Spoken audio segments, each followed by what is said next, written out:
Marlène et Jean-Claude sommes très heureux de te présenter une émission très spéciale afin de comprendre les faits d'actualité. Merci pour ta fidélité. Merci d'être encore là afin de découvrir le fonctionnement de celles et ceux qui veulent marcher avec le Créateur des cieux et de la terre. Aujourd'hui, notre thème est « Demande ce que tu veux ». La référence se trouve au livre de 2 Rois, chapitre 2, les versets 9 et 10. 2 Rois, chapitre 2, les versets 9 et 10. Avant d'ouvrir le Saint-Livre, recherchons la présence du Saint-Esprit. Notre Seigneur et notre Dieu, nous tournons nos regards vers toi encore aujourd'hui, car nous nous apprêtons à ouvrir le Saint-Livre. Merci pour tous que tu nous as déjà inculqués. Merci de nous aider, Seigneur, à prendre le temps pour marcher avec toi et ainsi être prêt pour ton avènement.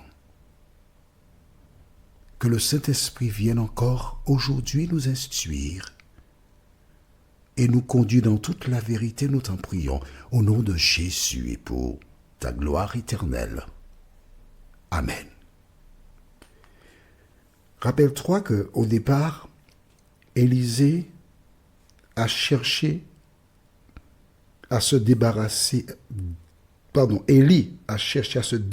d'Élisée en lui disant « Reste ici »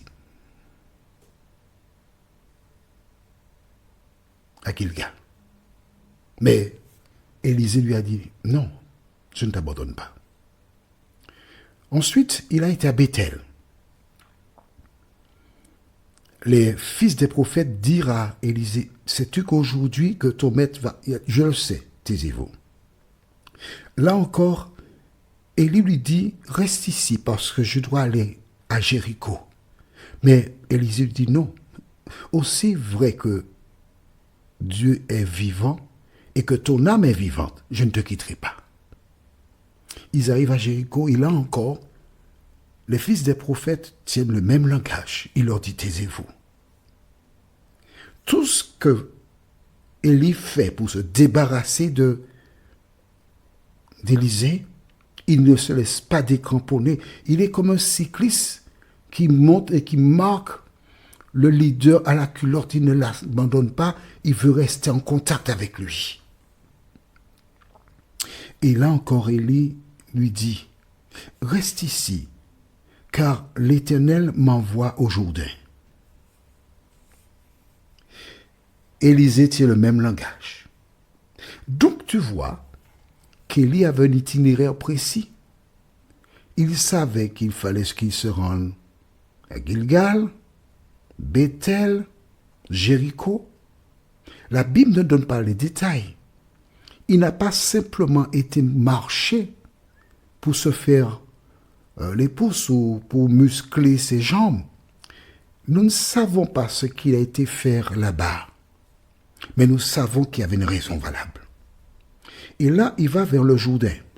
Et il invite encore Élisée à rester, ou pas n'importe où, non?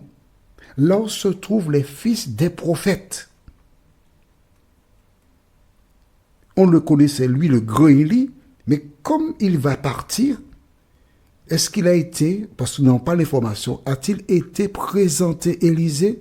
Non, puisque chaque fois il cherche à se débarrasser de lui. Nous ignorons. La Bible ne donne pas les informations, mais nous savons que Élisée n'a pas lâché. Et quand il va au Jourdain, Élie dit, bon, en arrivé là, je ne suis pas arrivé à me débarrasser de lui. Mais il fallait traverser le Jourdain. Et il va prendre quoi? Il va prendre son manteau il le roule, il frappe les eaux du Jourdain qui se partagèrent ça et là. Nous ne savons pas ce qu'il a dit en lui intérieurement. Il n'a pas simplement pris le manteau, roulé et frappé le Jourdain. Probablement, dans son cœur, il a dû dire, maintenant, Jourdain, ouvre-toi, laisse-moi passer. Qu'importe. Mais il traverse le Jourdain à pied sec. Et Élisée a vu, attention, hein, Élisée a vu ce qu'a fait Élie. Donc il a l'information. Donc il a la formation aussi. D'accord? Et que se passe-t-il? Ils continuent à marcher. Lorsqu'ils ont traversé le Jourdain, quelque chose de spécial va se passer. Et nous lisons dans le livre de 2 Rois, chapitre 2, verset 9. Lorsqu'ils eurent passé, Élie dit à Élisée, « Demande ce que tu veux que je fasse pour toi avant que je sois enlevé d'avec toi. » On s'arrête ici. Voilà. Voilà. Important, lorsqu'ils eurent passé le Jourdain, Élie dit à Élisée, « Demande ce que tu veux que je fasse pour toi. » Il ne lui a pas dit ça plus tôt. Il ajoute, « Avant que je sois enlevé d'avec toi. » En clair, il informe maintenant Élisée, « Je serai séparé de toi. Je serai enlevé, tu ne me verras pas. » Tu as vu que les fils des prophètes qui se trouvaient à Béthel avaient l'information. Les fils des prophètes qui étaient à Jéricho avaient l'information. Élie avait aussi l'information. Il le savait. Et il savait que cela se passerait après le passage du Jourdain. Ah, c'est extraordinaire. Tu es en train d'étudier la Bible, hein? Tu n'es pas en train de lire la Bible. Explique-moi pourquoi Élie a-t-il dit cela à Élisée après le passage du Jourdain. Alors, réfléchis. Fais vite. Le temps passe, on n'a pas beaucoup de temps. Pourquoi a-t-il dit cela à Élisée après le passage du Jourdain? Ok. Rappelle-toi. Lorsqu'Israël laissa l'Égypte, il se rendait vers la terre promise. D'accord? Il était indispensable qu'il passe par la mer Rouge. D'accord? Ils sont donc passés par la mer Rouge. La mer Rouge s'est ouverte et les enfants d'Israël ont traversé celle-ci pour se rendre vers la Canaan terrestre. On est d'accord jusqu'à présent? Tu suis? Écoute bien. Hein? Ne te perds pas en chemin. Hein? Une fois qu'ils ont traversé la mer Rouge était une sorte de une sorte de baptême. Ils ont été baptisés.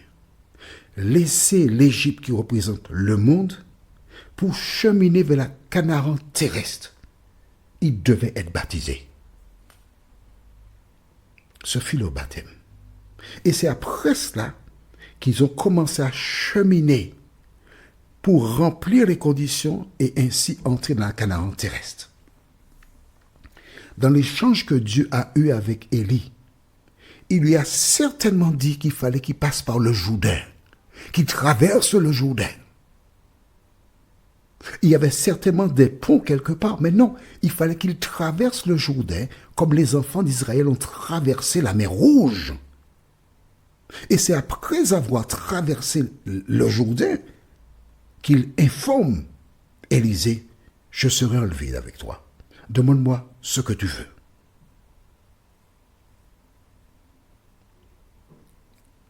Là, Élisée ouvre les yeux.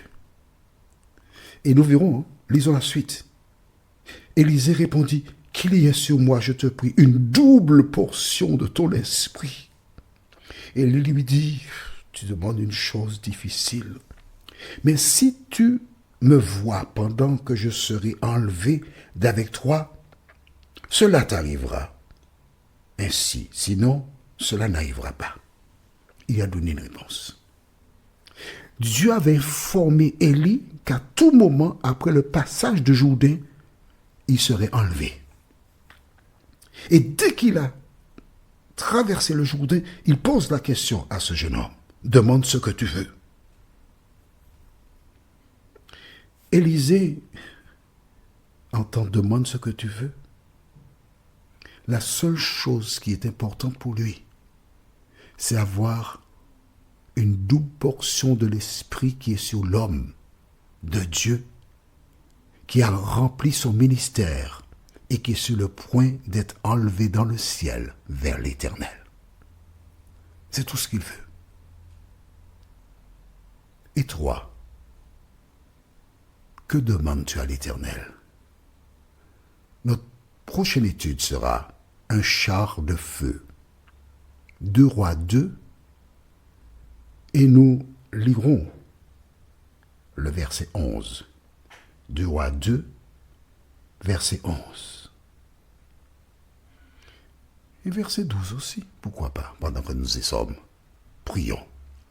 Notre Seigneur et notre Dieu, merci pour la puissance de la parole. Merci pour la vérité. Merci pour le bonheur de connaître Jésus. Merci, cet esprit, d'avoir inspiré tous les thèmes afin de nourrir tes enfants. Permets, Seigneur, que les bons élèves qui ont leur cahier de 200, 300 pages puissent retourner régulièrement afin de revoir tout ce que tu leur as enseigné. Fais-nous du bien. Au nom de Jésus, pour ta gloire éternelle. Amen. Que l'Éternel continue de te bénir et il me tarde de te retrouver. Nous sommes parvenus au terme de notre réflexion. Si d'aventure tu as une question, il te suffit d'envoyer un message par le biais de WhatsApp au numéro suivant, plus 596 696 88 93 93. Et alors Jean-Claude, moi, je me ferai un réel plaisir de répondre à ta question.